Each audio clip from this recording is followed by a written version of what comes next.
Let me start with something from everyday life. You subscribe to one app, just one. Maybe it's Netflix, or Spotify, or some productivity tool you thought you needed. At first, it's cheap. $9 feels harmless. Then a month later, you see it. A new plan, a higher tier, more features. You don't upgrade, but the price still increases. Then another app does the same thing, then another. And suddenly, every month, money is quietly leaving your account. You didn't make one big bad decision, you made many small reasonable ones. Now here's the scary part. You don't feel the pain immediately, you feel it slowly. You only notice it when your savings stop growing, your bank balance feels tighter. You start asking, where is my money actually going? And this doesn't just happen with subscriptions. It happens with credit cards, EMEs, loans, and yes, investments. People think financial stress comes from bad decisions. Most of the time it doesn't. It comes from systems that apply pressure slowly. Now let's bring this into investing. You invest in something long-term. You believe in the story. You believe in the future, but the price doesn't move. Or worse, it drops. And suddenly you feel pressure, not because you stopped believing, but because time plus structure are working against you. You start questioning yourself. Should I exit? Did I enter at the wrong time? What if this never recovers? This is the exact moment where most people lose, not because they were wrong, but because they didn't understand how pressure works.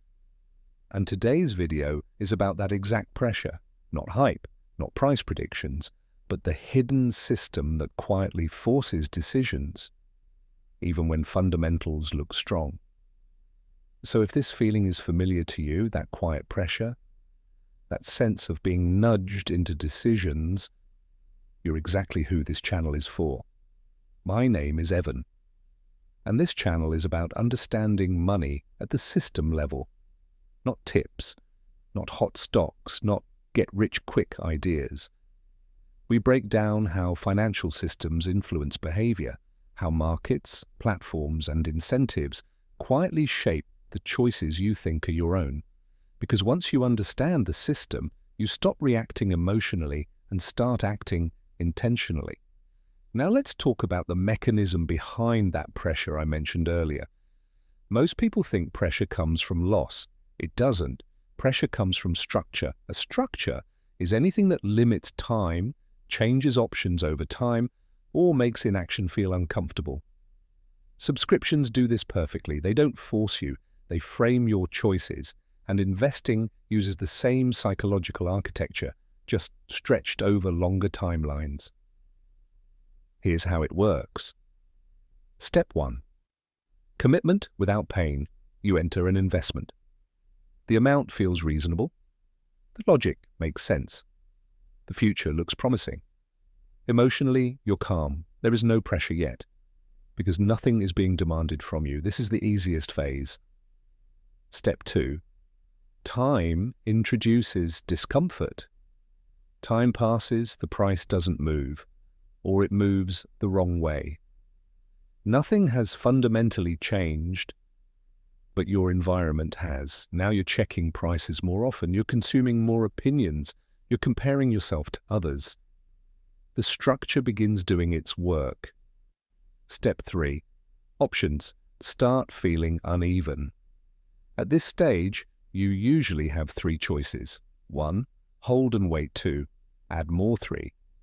Exit. On paper, these look equal. Psychologically, they're not. Holding feels like doing nothing. Adding feels risky. Exiting feels like relief. Just like the subscription ladder, the structure quietly makes one option feel emotionally cheaper, even if it's financially worse. Let me give you a generic example. Imagine an investor buys into a long-term asset. Strong fundamentals, solid narrative. Year 1, nothing happens.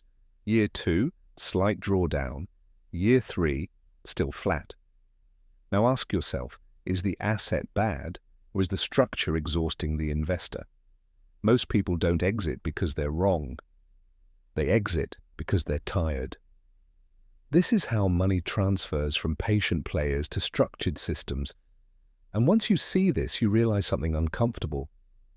Markets don't need to defeat you. They just need to outlast you. If you don't understand this mechanism, you'll keep blaming yourself. You'll think, I lack discipline. I'm bad at investing. I should have known better. But the truth is simpler. You were reacting inside a system you didn't design. So now comes the real question. If pressure isn't created by bad decisions, if it's created by structures, how do you escape it? Because you can't just try harder, you can't rely on willpower, and you definitely can't out-optimize teams of behavioral economists. You have to change the game you're playing. The most powerful investors don't have better instincts. They have fewer decisions. They decide before pressure exists. Here's the shift. Instead of asking, what should I do now? They ask, under what conditions will I act? And when will I do nothing? This single reframing dissolves pressure. Step 1. Define your exit before you enter.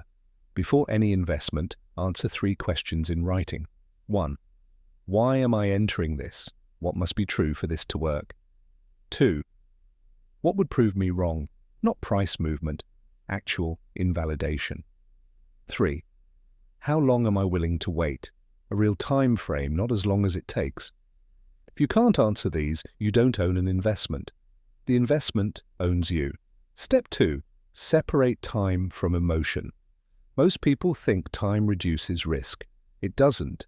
Time amplifies emotion unless you isolate it.